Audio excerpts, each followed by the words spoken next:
Hi, I'm Professor Leah Rapanner. As a sociologist, I've made it my life's mission to take down every ridiculous gender myth out there. Like, do pretty people get paid more, or are women better multitaskers? This is Misperceived. Hi, everyone. Welcome to Misperceived. Now, today's episode, I'm going to do something a little bit different. I'm not coming straight from a research article. I am going to give you a social observation that I have been watching for a while. And I want to give you kind of my take and my opinion on it and see what you think, if you agree. Now, the reason this came up was I have an absolute best friend, best friend. And how we became best friends is that our daughters were born literally at the same time, and we lived right around the corner from each other. Now, I gave birth to my daughter on the island of Hawaii. Isn't that obnoxious that I did that? I gave birth to my daughter on the island of Hawaii, and my best friend had a little girl the same age and came up to my house one day and dropped off a bag of cookies and some old baby clothes. Now, of course, I instantly felt annoyed that she came and that she was trying to be kind to me and she was delivering this beautiful gift. And she and I have laughed about this subsequently. But for some reason, that really ruffled my feathers, the kindness to me and the niceness of someone else. And so obviously we became best friends ever since, right? Because she's a good-hearted person. And my husband has this theory. I don't know if you think it's true. I sometimes I think it's true and then sometimes I'm not. He says, sometimes you don't like the people that are most like you. And sometimes that is the way in which you become connected. And so there's some sort of aversion to people who reflect back your most core you. And my best is one of those people. And we were talking because we have daughters who are 16 and they are gorgeous. I am telling you, I don't know how it happened, but they are incredible, beautiful and kind and, smart and all the things you want your daughters to be, athletic, fill in the blank. They're lovely and they're never mean to us. They're always lovely all the time. Wink. And so we call every once in a while and talk. And I called her the other day and said, "Oh my God, I've seen your daughter. She's so beautiful. And my daughter's so beautiful. But isn't it funny that this generation of girls are always having their shorts up high?" And then we talked about, I don't know what generation you are. I don't know where you were in the birth order. But when I was a kid, one of the things that we were most scared of, we did not like, we were most shameful about, was any sort of visual depiction of our lady bits. So we were terrified. We made fun of everybody. We were mortified if ever our pants were too high or too tight, and you ended up with what we called at the time a camel toe, right? For those of you who don't know, a camel toe is when the pants go up and you can see the front in the same way that you can see the back. And this was a huge source of embarrassment, exhaustion. We made fun, shame, embarrassment, shame. If someone came with their pants too tight or their camel toe out, we would talk about it. I remember my mother would clean the house and she would be there with some sort of camel toe there. And I would be like, "Oh my God, it's so embarrassing, Mom. I can't believe you're doing this." And then she would just pull the shorts up higher to try to really get me going. But this was a big thing. So I started to Google, why was this so offensive, right? Why was this the cultural lexicon or the cultural, shame for us of a certain generation? And then it was there was Conan O'Brien did a joke about it, but this thing was this really big, visceral, shame-inducing thing that you never, ever, ever wanted to have your pants too tight and too high up.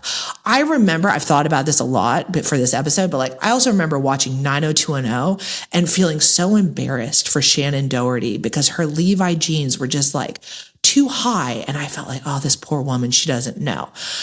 And what's interesting is this generation of women don't feel that way. They don't have that level of shame. They're not worried about this. They're not thinking about it. It is not hitting them in the same way that it was hitting perhaps women of my generation.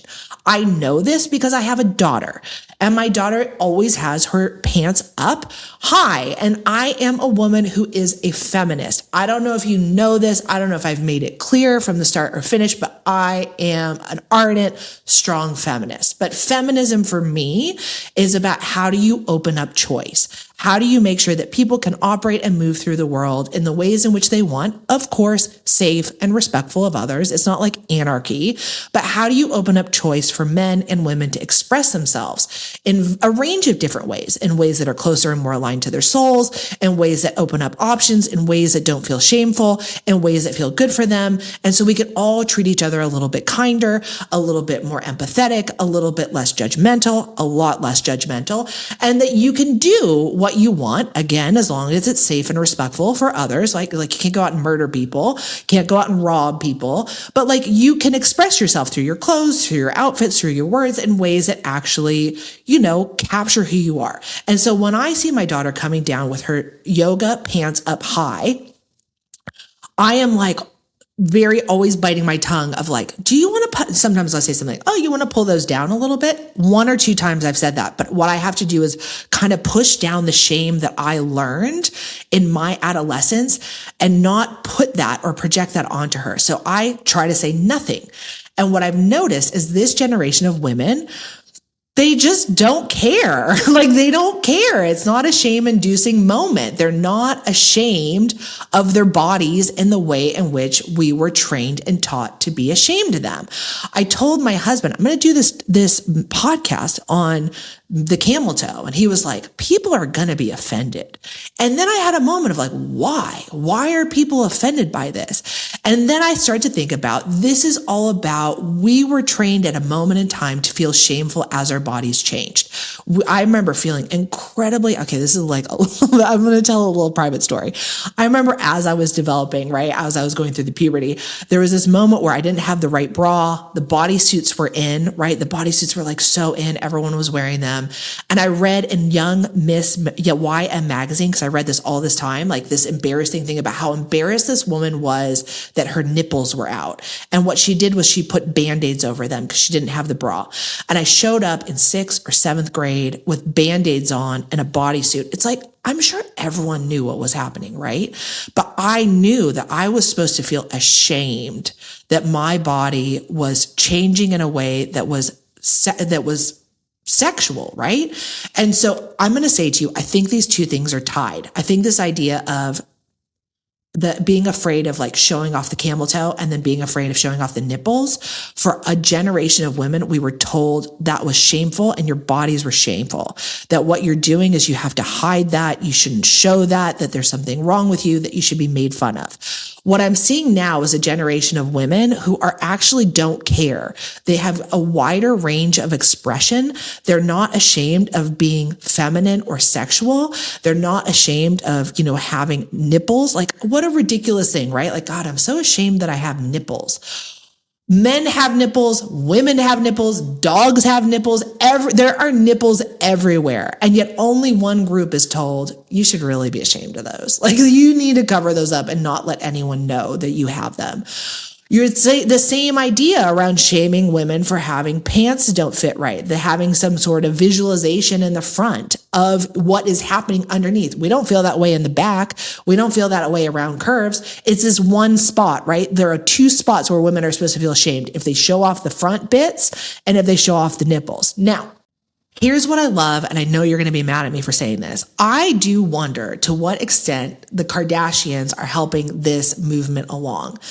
Let me be crystal clear on what I'm saying. I do think that there is an unrealistic expectation of what women's bodies are supposed to look like. I do think that there is an expectation to be thin but curvy, all in the right spot, to never age. There's a huge industry. I mean, if it wasn't a huge industry, these women would not be billionaires. There is money to be made off that, right? And so let me be clear, that pressure and this particular family is a part of that system. I'm not immune to that. I'm not like saying it's all perfect.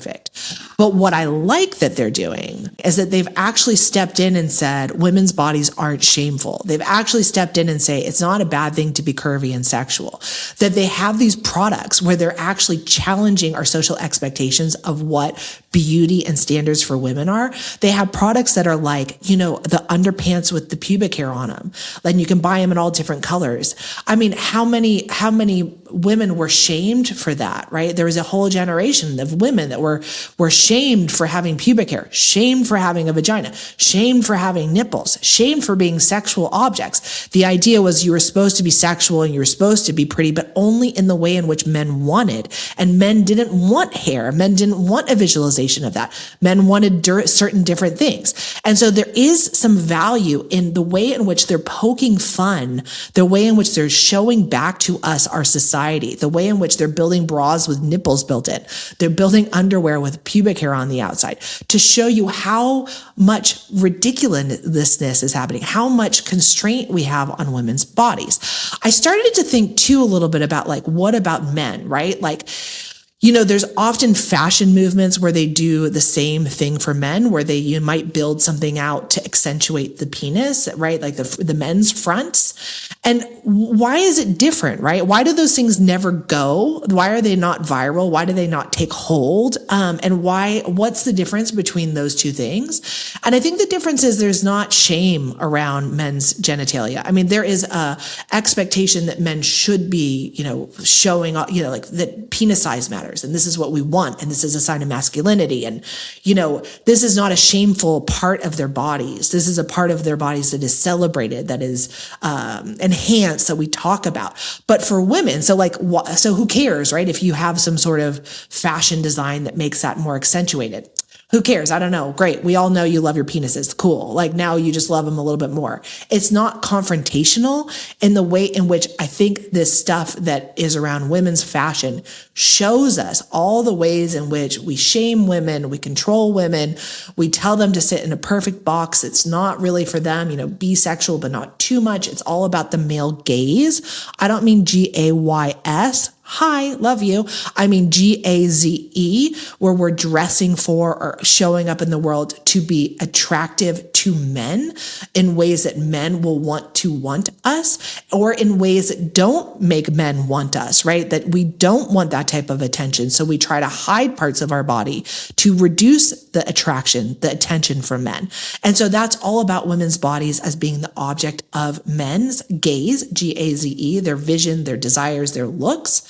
And so this is my concluding statement. I want to celebrate the young women who are wearing their shorts, their bras or not, their shirts or not, are wearing their clothes in ways that have no shame around their bodies, around their front bits and their top bits and their back bits, and saying, I don't care about this. Like this, like there's bigger problems in the world. And this is not the thing that I'm going to shame each other about. I know, of course, there's other body image things that's not perfect, but I want to say to you, women of the world and young women of the world, what I see you doing is you're showing us back a wider expression of what is beautiful and what you value. And I see you as being actually more inclusive of different body types, of your own bodies, of how you show up in the world. And I think part of that is getting a range of images across social media that allows you to identify the people that you think fit how you want to express yourself. And I know social media isn't perfect. I know it puts a lot of pressure on you. I'm not undermining that experience, but I also think as someone who grew up in the 90s or the 80s, where we had very limited access to media, it was very tightly controlled. We didn't see a lot of variety. And what that meant was there was one way to do it. And if we didn't do that way, we should be embarrassed. And if we didn't do it that way, we should be shameful. And you all are much more honest about what kind of nonsense that is. So I want to celebrate you. And I guess in the end, I want to say, bring it all back or don't. But the fact that you feel like you can and you will, or you won't and you don't feel shame about that, I applaud that. And I am impressed. So you make me very proud. All right. What do you think about this one? What's your opinion? What did I get right? What did I get wrong? What do you have to think about? What were the feels? Tell me more. Tell me everything. You can find me at Prof. Leah Rapanner on Instagram, on LinkedIn, on TikTok. And anything you can do to touch this episode, share it, like it, comment is greatly, greatly appreciated. I'm going to go right now and put on a pair of yoga pants and pull them up high and just go do whatever I need to do today. Step out into my day, shop, dine, run, all of it. let's bring the camel toe back out. As per always, thank you for listening to Misperceived, where you don't need a PhD, but you just get to come hang out with me. Have a great week. Mwah. Bye. We are so lucky and grateful that this series is being supported by the Melbourne Public Humanities Initiative at the University of Melbourne.